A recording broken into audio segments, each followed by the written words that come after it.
Bonjour, alors si tu fais de la publicité sur Facebook, que ce soit pour ton entreprise ou pour celle de tes clients, si tu as une agence, eh bien tu vas être amené à utiliser soit le CBO ou bien le ABO.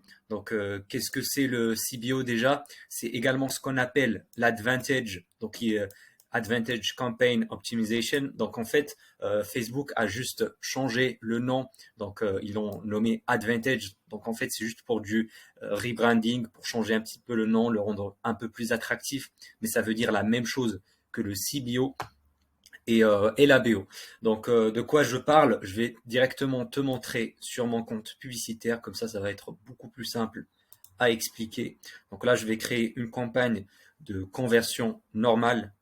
Donc je clique sur vente, comme ça on va optimiser pour les ventes, mais en fait c'est pareil, peu importe ton objectif. Et donc là, au niveau de la campagne, tu vas avoir ce bouton-là qui est désactivé par défaut. Donc budget de campagne advantage, ça veut dire justement le CBO, c'est-à-dire en fait qu'on va définir le budget au niveau de la campagne. Donc c'est-à-dire si je l'active comme ça, eh bien je vais pouvoir définir un budget en général, voilà, soit sur une période, soit journalier, par exemple 30 euros sur au niveau de la campagne. Donc, il y aura également plusieurs adsets que je pourrais mettre en dessous. Par contre, le ABO, qu'est-ce que c'est? Eh bien, c'est tout simplement quand ça va être désactivé ici. Et je vais cliquer sur suivant. Donc, on va être dirigé sur l'ensemble de publicités. Donc, ce qu'on appelle l'adset également en anglais. Et là, on pourra définir notre budget quotidien au niveau de l'adset. Donc en fait, je peux par exemple dupliquer ici sur plusieurs adsets si je vais tester par exemple plusieurs intérêts et définir un budget au niveau de chaque intérêt. Donc, quelle est la différence entre les deux et quel est le meilleur? Eh bien, je vais tout simplement te schématiser ça avec un dessin, ça va être plus simple. Eh bien, en fait, là, on a une campagne, si on parle de l'ABO, on a une campagne ici, on appelle C1, et puis en dessous, on a plusieurs adsets avec par exemple plusieurs intérêts. Donc, en fait, on va changer au niveau de l'audience à chaque fois. Donc là, on a adset 1, adset 2, et puis Adset 3. Eh bien, avec le ABO, on va définir un budget au niveau de l'ensemble de publicités. Imaginons par exemple 10 euros par jour sur chacun. Et ben en fait, l'avantage c'est que on va pouvoir entre guillemets forcer l'algorithme à tester l'audience qu'on veut nous cibler directement, contrairement au CBO qu'on va voir juste après. Et donc, après un certain moment, imaginons qu'on a dépensé 30 euros au niveau de chaque adset, eh bien, on va pouvoir directement savoir quel est le plus performant. Donc, on va le couper. Imaginons c'est le premier qui est le meilleur. Eh ben, on va pouvoir couper les deux autres et garder juste celui-là pour pouvoir le scaler directement ici. Contrairement au CBO, on va pas définir le budget au niveau de l'adset, mais au niveau de la campagne globale. Donc, on va mettre un budget, par exemple, dans ce cas-là, de 30 euros par jour. Et qu'est-ce qui va se passer en fait? C'est quand on va mettre plusieurs adsets en dessous de la même campagne, et ben Facebook va dépenser automatiquement le budget, un certain budget qui va allouer sur chaque adset en fonction de la performance de chaque adset.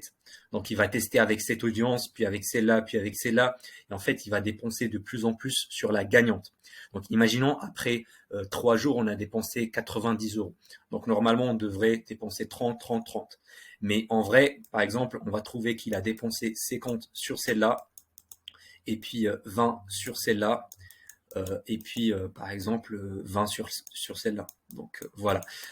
Et donc, pourquoi, par exemple, il a dépensé 50 euros sur le Adset 1 dans ce cas-là? Eh bien, on va rapidement s'en rendre compte. C'est parce que le coût par conversion, donc le coût par achat ou le coût par lead, il est meilleur avec l'Adset 1. Du coup, en fait, l'algorithme de Facebook va automatiquement dépenser plus sur cet Adset-là parce qu'il a trouvé plus performant que les autres. Donc, en fait, l'avantage du CBO, comme tu l'as remarqué, c'est que en fait, Facebook ne va pas perdre notre argent. Il va tester avec l'adset 2, l'adset 3. Si c'est pas assez rentable, il va moins dépenser et il va allouer en fait un gros pourcentage de ce budget-là vers l'adset gagnant le plus performant.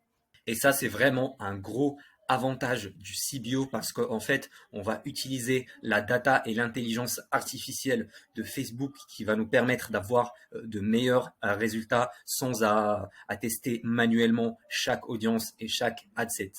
Et ce qui est encore plus incroyable, c'est qu'en fait, on peut rajouter également un ad set de retargeting, donc pour cibler les gens qui ont par exemple visité notre site web. Et en fait, on peut la mettre en dessous de la campagne directement.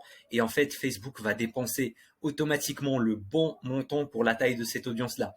Parce que comme c'est une petite audience, il va par exemple dépenser 1 € par jour, voilà, sans cramer en fait notre audience, sans spammer trop les gens, en leur montrant énormément de publicité tous les jours.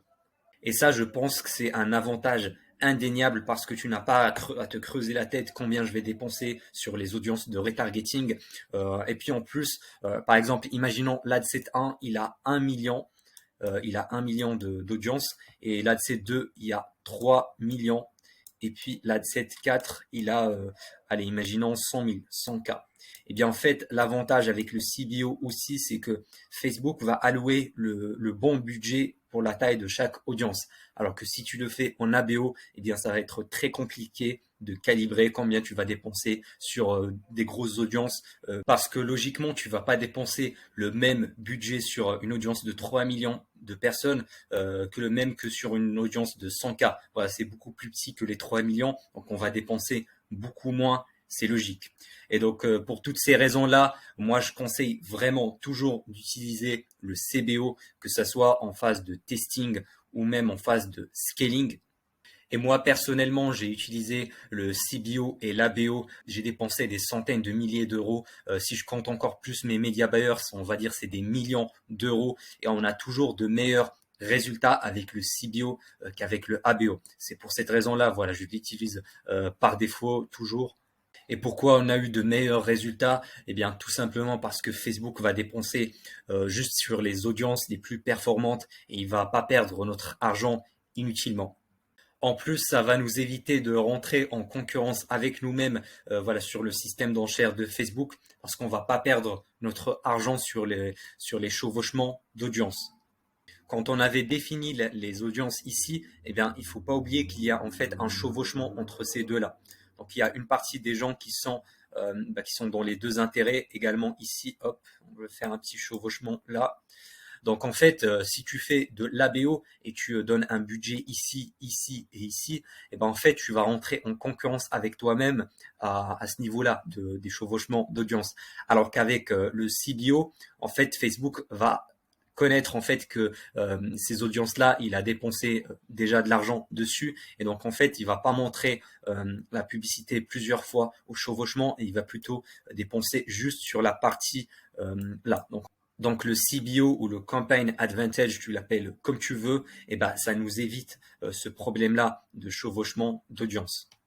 Et puis il y a un autre gros avantage qui est vraiment indéniable, c'est que par exemple si tu veux tester un nouveau adset, eh bien c'est très simple en fait, tu vas juste venir ici et tu vas créer un nouveau adset ici, hop, sous la même campagne. Et en fait, Facebook va automatiquement commencer à allouer du budget à cet adset-là et il va le tester comparé aux autres. Si par exemple, il est aussi performant, eh bien, tout le budget, il va le remettre sur cet adset-là et il va diminuer sur les autres. Donc, tu pourras couper ceux qui sont les moins performants. Si par contre, ça donne de mauvais résultats, eh ben, il va dépenser moins ici. Et toi, après, voilà, quelques jours, tu pourras couper cet adset-là et couper tous les autres, voilà, et garder juste les plus performants, tout simplement. Donc vraiment, si tu veux tester de nouveaux adsets avec le CBO, c'est très très simple. Tu n'as qu'à créer de nouveaux ensembles de publicités et Facebook te testera, voilà, va tester automatiquement pour toi. Donc pour tous ces avantages-là, tu l'as bien compris, CBO versus ABO, c'est très très simple. Dans 99% des cas, je préconise le CBO ou l'Advantage.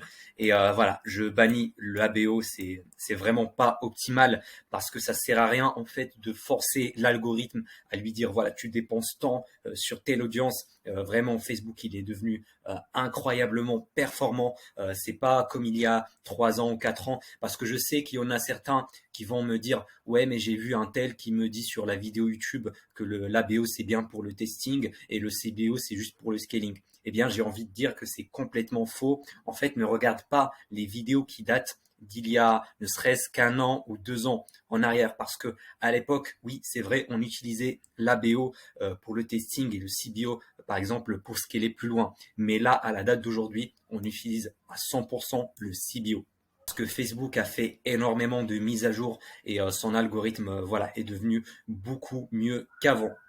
Donc tu vas me dire, mais pourquoi l'ABO ça existe toujours? Pourquoi Facebook ne l'ont pas enlevé? Eh bien en fait, ils ont laissé cette fonctionnalité-là parce qu'elle peut avoir une utilité dans de très très rares cas.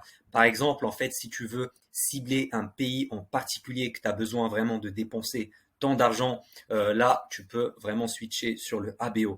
Ou bien si tu veux faire une stratégie d'omniprésence sur Instagram et sur Facebook. Si tu ne connais pas la stratégie d'omniprésence, ne t'inquiète pas, je vais te la présenter un peu plus tard. Et puis j'ai un cadeau pour toi dans le premier lien en description de cette vidéo. Je t'invite vraiment d'aller le checker. Donc la stratégie d'omniprésence, en fait, je l'ai fait sur cette vidéo-là. Donc je t'invite vraiment d'aller la voir, cliquer dessus et découvrir cette stratégie incroyable. On se retrouve de l'autre côté.